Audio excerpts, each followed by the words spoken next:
તો અમદાવાદના નાના ચિલોડામાંથી બોગસ હોસ્પિટલ ઝડપાઈ છે। ધર્મેન્દ્ર ઉર્ફે સંજય પટેલ ડોક્ટર બનીને ચલાવતો હતો આ હોસ્પિટલ। એએમસીનું નકલી સર્ટિફિકેટ બનાવીને ચાલતી હતી આ હોસ્પિટલ। 3 સ્ટાર હોસ્પિટલના નામથી આઈસીયુ ટ્રોમા સેન્ટર ચાલતું હતું। રજિસ્ટ્રેશન વગરની હોસ્પિટલના ખોટા સહી સિક્કા કરવામાં આવ્યા। અલગ અલગ ડોક્ટરના નામના ખોટા કે મેડિકલ રિપોર્ટ બનાવવામાં આવ્યા। ગુજરાત મેડિકલ કાઉન્સિલના ઇસ્યુ થયેલા નંબરનો દુરુપયોગ કરાયો છે। દર્દી પાસેથી ગેરકાયદે સારવારના રૂપિયા પણ વસૂલાતા હતા। સારવાર માટેના જરૂરી કાગળો બનાવીને ક્લેમ પાસ કરાવવામાં આવતો હતો। વીમા કંપનીમાં ખોટા ડોક્યુમેન્ટ રજૂ કરી પૈસા પડાવવામાં આવ્યા। વીમા કંપની અને પોલિસી ધારકો સાથે છેતરપિંડી કરવામાં આવી।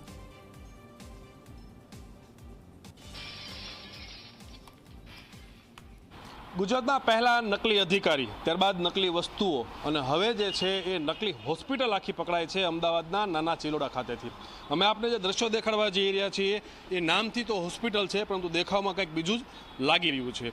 આ જો વાત કરવામાં આવે તો નાના ચિલોડા ખાતે આવેલા સર્કલ ઉપર શિખર એવન્યુના 6ઠ્ઠા માળ ઉપર 3 સ્ટાર નામથી જે છે હોસ્પિટલ ચાલતી હતી। આ દ્રશ્યો અમે આપણે દેખાડી રહ્યા છીએ। કેમેરામેન શૈલેષ બગડાને હું કહીશ કે આખો પરિસર જે છે કઈ રીતે બનાવવામાં આવેલું છે, શું પરિસરમાં સગવડ ઊભી કરવામાં આવેલી છે। તમે જોઈ શકો છો કે અહીંયા 3 સ્ટાર હોસ્પિટલનું ગ્રાન્ડ ઓપનિંગનું એક પત્રિકા પણ પડેલી છે, જેની અંદર નિમંત્રકનું નામ છે, સહયોગીનું નામ છે, જેના દ્વારા હોસ્પિટલ શરૂ કરવામાં આવી તેનું પણ નામ છે। જે પ્રમાણે ધર્મેન્દ્ર પટેલ નામ આવે છે સામે, કે જેના દ્વારા આખી આ હોસ્પિટલ શરૂ કરવામાં આવી હતી, ઉર્ફે સંજય પટેલ તરીકે પણ ઓળખાય છે। તમે જોઈ શકો છો કે બોર્ડ જે છે એ પણ અહીંયા મારેલું છે 3 સ્ટાર હોસ્પિટલનું, 24 કલાક મેડિકલ સારવાર। અને આ નીચેની તરફ 2 કન્સલ્ટિંગ રૂમ જે છે બનાવવામાં આવેલા છે। તમે જોઈ શકો છો આખરે કેવા પ્રકારની અને કેવી પરિસ્થિતિની અંદર આખી આ હોસ્પિટલ અહીંયા ઊભી કરવામાં આવેલી છે। બોગસ હોસ્પિટલ હોવાનું સામે આવ્યું છે અને અહીંયા આઈસીયુ, ટ્રોમા, ઇમરજન્સી સારવાર જે છે પણ થતી હતી। દારૂની બોટલ પણ તમે જોઈ શકો છો અત્યારે અહીંયા નજરે પડી રહી છે, ખાલી બોટલ છે, પરંતુ એટલે ક્યારે પણ કોકે તો અહીંયા પીધું હશે એવું કહી શકાય, જે પ્રમાણે બોટલ અહીંયા પડી છે પ્રમાણે। બીજી તરફના દ્રશ્યો દેખાડીએ તો આ પરિસર છે, અહીંયા પણ એક બીજું બોર્ડ મારેલું છે। આખું બિલ્ડિંગ જે છે એનો આ 6ઠ્ઠો માળ આખો બંધ હોય એ પ્રકારના કચરો અને દ્રશ્યો દેખાઈ રહ્યા છે। ત્યારે આ સમગ્ર મામલે અત્યારે નરોડા પોલીસે ફરિયાદ નોંધી અને જે બોગસ ડૉક્ટર જે છે તેની ધરપકડ કરી અને તપાસ શરૂ કરી છે। કેમેરામેન શૈલેષ બગડા સાથે ઉદયરંજન, ઝી મીડિયા, અમદાવાદ। તો આપ જુઓ જે રીતે આખી બોગસ હોસ્પિટલ ઊભી કરી દેવામાં આવી હતી, લોકો સાથે જે રીતે છેતરપિંડી કરવામાં આવી છે, પોલીસના સકંજામાં આ શખ્સ આવી ગયો છે। તો નાના ચિલોડામાંથી આ બોગસ હોસ્પિટલ ઝડપાઈ છે। ધર્મેન્દ્ર ઉર્ફે સંજય પટેલ ડોક્ટર બનીને આ હોસ્પિટલ ચલાવતો હતો। એએમસીનું નકલી સર્ટિફિકેટ બનાવીને આ આખી હોસ્પિટલ ચાલતી હતી।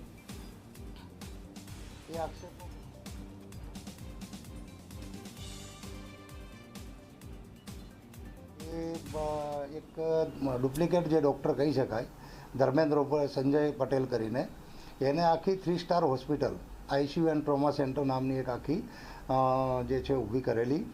અને એમાં એ અલગ અલગ આ રીતે દર્દીઓની સારવાર કરતા અને એમની દર્દીઓ પાસેથી પૈસા પણ લેતા અને એમને એ સારવારના અલગ અલગ જે છે આ રીતે પોલિસીઓ માં રજૂ કરી અને મેડિક્લેમ માટે પણ એ ફાઇલ તૈયાર કરીને આપતા।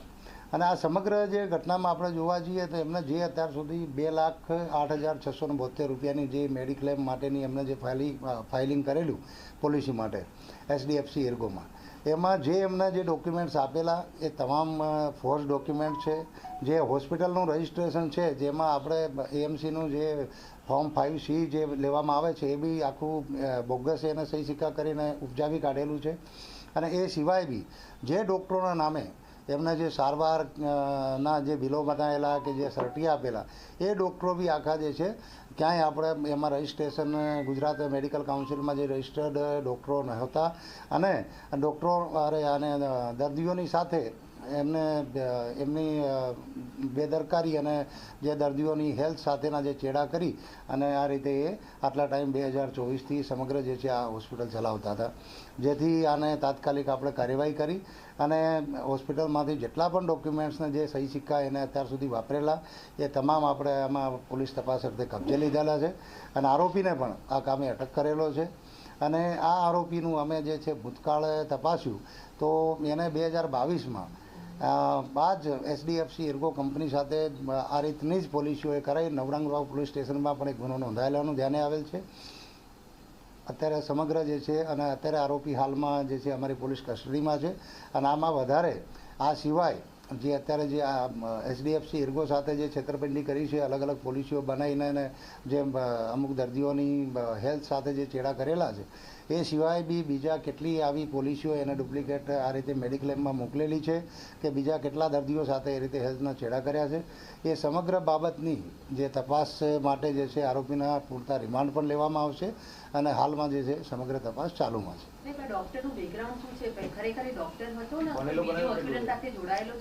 નહીં, એને કોઈ જાતની પોતાની પાસે કોઈ એવી કોઈ ડિગ્રી નથી કે જે પોતે સારવાર કરી શકે.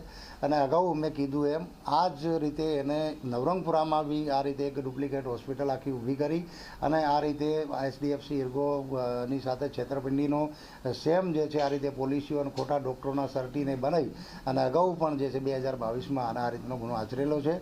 અને આ હેબિચ્યુઅલ છે, કારણ કે 2022માં જે નવરંગપુરામાં ગુનો દાખલ થયેલો, ત્યારબાદ આને એ વિસ્તાર છોડી અને નરોડા વિસ્તાર પસંદ કર્યો અને એમાં પણ આ રીતનું એનું આખું જે છે કૌભાંડ અત્યારે સામે આવેલું છે. સાહેબ, આને બે અલગ અલગ હોસ્પિટલો ચાલુ કરી, બંને હોસ્પિટલોમાં અત્યાર સુધી કેટલા લોકો સારવાર લીધી અથવા જો કોઈનું ડેથ થયાનું કે ડોક્ટરની બેદરકારીથી કોઈની સારવાર દેવાનું મૃત્યુ થયાનું સામે આવશે તપાસમાં, તો કયા પ્રકારની કાર્યવાહી છે? એમાં જે છે જે બી બીએનએસ હેઠળની જે કલમો લાગતી હશે એમાં પૂરતું જે છે એમાં કડકાઈથી કામ લેવામાં આવશે અને કલમો લગાડવામાં આવશે. અને જે છે અત્યાર સુધી કેટલાય સારવાર લીધી એનું બીજું ત્રીજું એ દરેક પાસાઓમાં અમારા જે છે ટીમો લગાડી એના અત્યાર સુધીનું, કારણ કે એના રજિસ્ટરોને બધા જે કબજે લીધા છે એમાં સમગ્ર જે છે એને કેટલા અત્યાર સુધી જ્યારથી ચાલુ કરી ત્યારથી કેટલા દર્દીઓની સારવાર કરી કે આના સિવાય એસડીએફસી સિવાય પણ અન્ય કોઈ પોલિસીમાં કે અન્ય કોઈ મેડિક્લેમ માટે પણ ફાઇલો તૈયાર કરી હોય તો એ દિશામાં બી અત્યારે તપાસ કરવામાં આવનાર છે. અત્યારે પ્રાથમિક દ્રષ્ટિએ તો જે, કારણ કે અત્યારે આપણે અરજીની તપાસના કામે જે પ્રમાણેનું આપણે જે તપાસ અત્યાર સુધીની થઈ એમાં તો અત્યારે એકલો જ ઇન્વોલ્વમેન્ટ જણાય છે. એ સિવાય બી કારણ કે આના રિમાન્ડ લેવામાં આવશે, એની પાસેથી જે અમુક હોસ્પિટલમાંથી અમુક દસ્તાવેજો જે આપણે રેકર્ડ કબજે લીધું છે એમાં અન્ય પણ કોઈ જો આની સાથે સંકળાયેલ હશે તો એને બી આ ગુનાના કામે જે છે ધરપકડ કરવામાં આવશે. આરોપી હોસ્પિટલ જ શા માટે કરતો હતો? ફેમિલી કોઈ બેકગ્રાઉન્ડ છે ડોક્ટરનું કે પછી એ જાણતો તો આ ડોક્ટર કે ડોક્ટર? અત્યારે પ્રાથમિક જે છે એમાં આવું કંઈ જણાઈ આવતું નથી, બરાબર છે. અને અત્યારે હાલ આરોપી અમારી કસ્ટડીમાં છે, એની સઘન પૂછપરછ ચાલુમાં છે અને વિશેષમાં કંઈ બી જાણવા મળશે તે પાછળ. સમગ્ર મામલો કેવી રીતે સામે આવ્યો? મેં આપને જેમ વાત કરી, સમગ્ર મામલામાં જે એસડીએફસી એર્ગોના એક ડૉક્ટર શ્રીનિવાસ કરીને છે જે આ કામના ફરિયાદી છે, એમને શરૂઆતમાં આપણે પોલીસને એક અરજી આપેલી અને એ અરજી આધારે આપણે તપાસ કરી. તો તપાસ દરમિયાનમાં સમગ્ર જે આ ઘટના છે આખી સામે આવેલી છે. ને અત્યારે જે છે જે દર્દીને અમને જે સારવાર કરીને જે મેડિક્લેમ માટેની જે ફાઇલ તૈયાર કરી આપેલી, જે ફરિયાદમાં જ ઉલ્લેખ છે, એમને જે છે એ આધારે જ જે આપણને ખબર પડી કે ખરેખર એમને ખોટી સારવારનું જે આ મેડિક્લેમ માટેનું આખું જે છે આપેલું.